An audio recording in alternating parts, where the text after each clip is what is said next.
So Arsenal dismantled Burnley as they dismantled West Ham and Liverpool and Crystal Palace. It doesn't seem there's too many teams in the Premier League at the minute that are able to deal with what Arsenal have to offer. Arsenal done so many good things in this game. Let me know in the comment section what you enjoyed about this game, but I really believe Arsenal are one of the favourites to win the Premier League this season. All you've got to do is look at the table. Man City dropping points yesterday. That benefits Arsenal massively at a time where Arsenal are really kicking into gear. I think people online and the media are starting to realise that Arsenal have an incredible chance this season to actually go on and win the Premier League. All you've got to do is look at our performances. Look at the way this team has matured from where we was last season. The second part of the season last season, that's where everyone was trying to say Arsenal bottled it. That's when a lot of people were coming out and saying this Arsenal team doesn't have the ability to really compete in a title race with Manchester City. You can't tell me that this season. Look at the results. Look at the performances. Look at the way Arsenal are really starting to kick into gear when the performances really need to. This is the business end of the season now. We're past halfway of the season. Arsenal have made a massive statement this past couple of weeks, and I truly believe Arsenal will go on to win the Premier League, and I'm going to tell you why. And I've got something to talk about with bakayo Saka towards the end of the video, so make sure you stay with that because this kid is incredible. What did you enjoy about this performance? In my opinion, there was so much to love. Defensively, dominated midfield, attacking-wise, so fluid. David Raya even. Now, how good of a performance was that from David Raya? Didn't have too much to do. But we've seen David Raya these past few weeks. He's really come into his own. And he is a part of this Arsenal defence that's been so stingy this season. So whether you think he's better than Ramsdale or not, you can't deny this is still a brilliant keeper.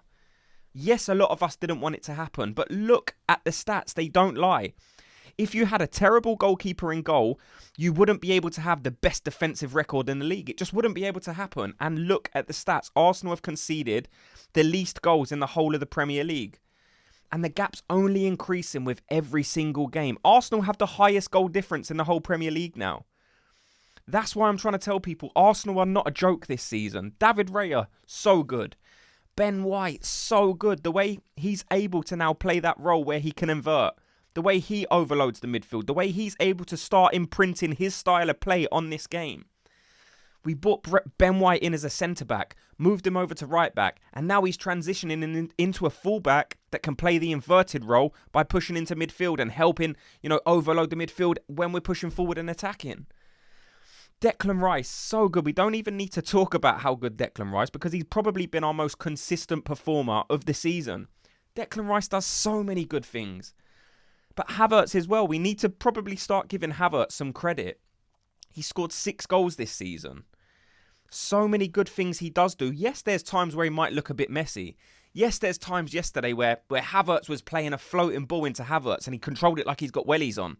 He doesn't have the best touch at times. Maybe we're just going to have to deal with that. But there's different things in this game that he offered. He can hold the ball up. He can, when it's launched over, have the ability to win the ball first. How many times did Havertz win the first header yesterday? We've criticised Havertz and said maybe he's a bit lightweight to play that central midfield position. Not yesterday, he wasn't. The amount of times he jumped up in the air, won the ball, brought it down and laid it off to someone else. I was very impressed with Havertz. Look, I've made it very clear. It's not a signing I would have gone for. But there comes a point in time where you probably have to start giving a player credit for the performances he's putting in. 6 goals, like I said. And I don't want to compare him to this player because the player I'm going to compare him to is probably levels ahead of Havertz. But you look at a player like Bernardo Silva and you assume, that's one of the best players in the world. He scored 2 more goals than Havertz. Plays a similar position. Even probably plays further forward a lot more than Havertz. And he scored 2 more goals than Kai Havertz. So let's start giving Havertz some respect. I think this is a player who plays best when he's playing with confidence. And I think when the fans start getting behind him more and start to understand what kind of player he is, I think Havertz is going to flourish even more. Give some love to Havertz in the comment section. It's about time. I think he deserves it now. I've been harsh on Havertz at times. We've all been, I think, harsh to Havertz at times because it was a bit out of the blue. It wasn't a deal we would have gone for.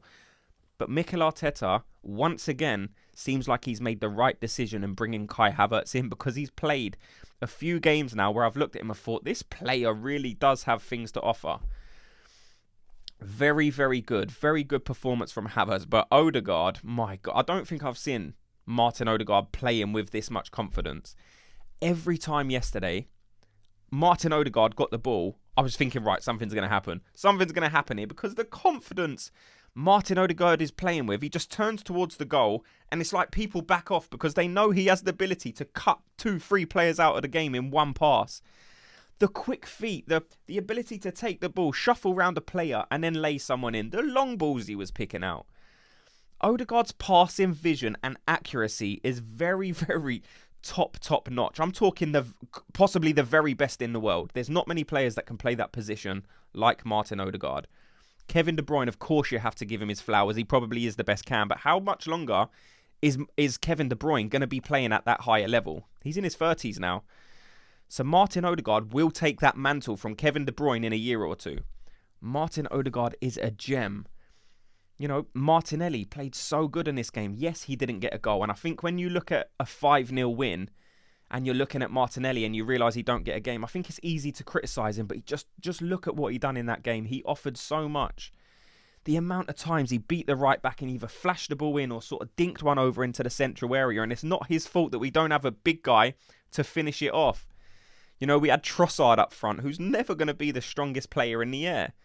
But Martinelli still done what he was meant to do. He was meant to beat his right back. He was meant to drop into centrally at times to help link up with Saka and Trossard. And he done all of them things.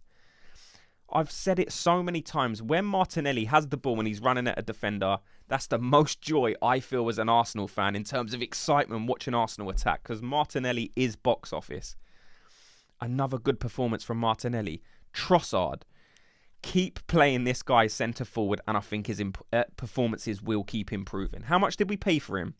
£23 million. That might just be Arsenal's best ever January signing. I'm trying to think of another player who offered us that much for such a small fee, and I don't think there is one. Leandro Trossard, in terms of bang for your buck, is probably as good as you're going to get. £23 million. And he will keep improving the more game time he gets. We know we've used him as a rotational player for large parts of this season. Leandro Trossard in centre forward does so many good things. You know, the way he drops in deep as well and then Havertz overlaps him. There's such a good understanding within this team. You know, this setup and these forward players haven't even played that many games with each other. We haven't played Martinelli, Trossard, Saka, Odegaard, Havertz too many times this season. But every time we have, it's flourished. And you can tell that Mikel Arteta is so happy with what these players are given because he didn't change the team sheet from the last time out against West Ham. And we've got Porto coming up, so it would have been a perfect chance for Mikel Arteta to look at it and say, right, maybe I need to rest some of these players. But he knows he can't afford to do that in the Premier League. So he put the same team out and he got the same result. So he will keep trying this method going forward. This team probably will play with each other a few more times this season. At least I believe they need to. You know, Gabriel Jesus could be on the verge of a comeback. For me, he has to sit on the bench. And I love Gabriel Jesus. He's such a good player. Offers so much. But when you're putting on performances like these, it's very hard to pull one of them players out and say, oh, listen, I know you played very well recently, but our main man's back, so you're going to have to sit on the bench. You can't do that. Leandro Trossard needs to keep getting minutes in this team to show what he can do. I think he might have even scored the same amount of goals as Jesus now in his last 2 games alone. You know, that suggests to me that Leandro Trossard needs to keep being given game time, especially in that centre-forward role. We've seen him on the left this season. We've seen him up front and we've seen him in the number 8. For me, his performances as a striker have been standout, exemplary. The way, like I said, he drops in, his ability to find a pass as well. Trossard offers so much, and I believe Mikel Arteta needs to start him against Porto and then start him in our next Premier League game as well. Let me know your thoughts. And also, speaking about Trossard, where does that leave us in terms of needing a striker? All we've heard all season is Arsenal need to go out and score a 20, 25 goal-a-season striker. Well, do they? Look at our goals this season. Do Arsenal need that massive striker? Mikel Arteta has said every time when questioned about going to buy that big striker that Arsenal share the goals around. Arsenal don't need one of them strikers because they share the goals around. And he could be right. Listen, of course, you want to see a team having that Haaland up front, that Osimhen up front. But maybe Arsenal don't need it. Maybe Arsenal is one of the rare examples where you don't actually need a 20-25 goal a season striker. You know, we've seen it with teams over the past. The Barcelona teams in the past didn't really have that out-and-out striker. Spain teams in the past didn't really have that out-and-out striker. Mikel Arteta is Spanish. Maybe he's seen this mould and thought, listen, I can make that happen with this Arsenal team. But like I said, let me know your thoughts. Do you think Arsenal need to now go and still buy that 25 goal a season striker? And then that leads us on to Bakayo Saka. This boy is dangerous. How good is Bakayo Saka? Already level on goals with where he was last season, and it feels like we've only just gone past the halfway stage of the Premier League. We've still got so many games left, and Bakayo Saka's already on 15 goals. He's already got more assists this season than he did last season. He's got 13 this season. I believe he got 11 last season. Outperforming his stats year on year. If you go back and look at Saka's stats, there's a gradual increase every single season, and this is the trajectory that you want to see as a young developing player. Bakayo Saka is world class. Bakayo Saka will go on to be one of the very best players in the world. How we look at a Mo Salah, for example, Bakayo Saka will be looked at in the same way. I've no doubt about it. And people might hear that statement and say, what are you talking about? Mo Salah's far superior. Well, he wasn't at Saka's age. Mo Salah wasn't putting up these kind of numbers at Bakayo Saka's age. But like I said, if the trajectory carries on the up, Bakayo Saka will be as good as Mo Salah, or he could even eclipse him. We've seen the comparisons recently going through round on Sky Sports, comparing Cristiano Ronaldo's first 200 games and Bakayo Saka's first 200 games in the Premier League. Who do you think had the most goals and assists?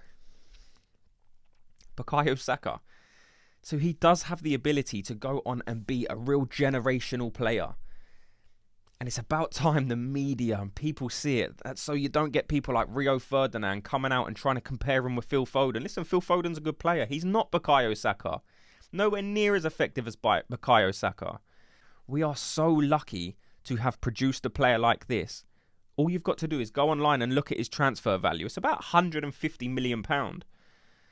So because this player's come through our academy, Arsenal have saved ourselves £150 million. That is massive. Couple with the fact that you've only spent £6 million on Martinelli, again, who's another player who's worth over £100 million. And there's been reports recently that Barcelona will try and come in the summer and buy Martinelli off us for £100 million. Now, that's a topic for another video, but I'm here to tell you that won't happen. Arsenal are not going to sell Martinelli to Barcelona. No chance whatsoever. But like I said, I would love to know everyone's thoughts and opinions on that game yesterday. Who were your favourite performers? For me, I just can't get over the way that Martin Odegaard and Bakayo Saka played. So impressed with how Arsenal played. Arsenal are well and truly in this title race. If not, we could be favourites. That game against Man City, like I've been saying for the last few weeks, will decide this Premier League title race. Ultimately, I don't think Liverpool are going to have enough. Good team, but we saw them play Burnley last week, and they didn't put on nowhere near as good a performance as Arsenal did. And I know it doesn't always work like that, but we played Liverpool after that, and we smashed them as well. So let me know your thoughts on everything you've heard in this video. Thanks so much to everyone for watching and listening. If you enjoyed the video, before you go, do me a favour, hit like and subscribe, and I'll speak to you all in tomorrow's video. Gooners, have a good day.